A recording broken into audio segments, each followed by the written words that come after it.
কোন নবীর সন্তান, ভাই ও পিতা নবী ছিলেন?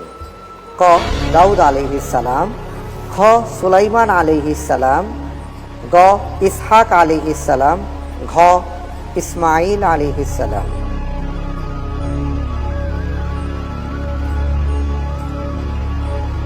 কোন নবীর সন্তান, ভাই এবং পিতা নবী ছিলেন?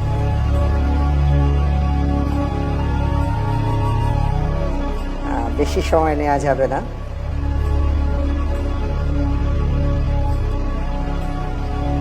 বুঝে শুনে উত্তর দেবেন। উত্তর হবে গ ইসহাক আলাইহিস সালাম। ভেবেচিন্তে বলছেন? জি ইসহাক আলাইহিস সালাম। জি। লক করে দেব? ঠিক তো? লা রাইবা ফীহি, কোনো সন্দেহ নেই। একটু সময় নিচ্ছি। সময় চাচ্ছেন? জি না, ঠিক আছে, ঠিক। ঠিক আছে, জি ওকে, ওকে। লক। জি লক করে দেয়া হোক গ ইসহাক আলাইহিস সালাম।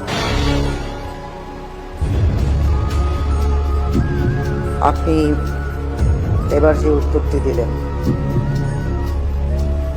উত্তরটি সঠিক হয়েছে।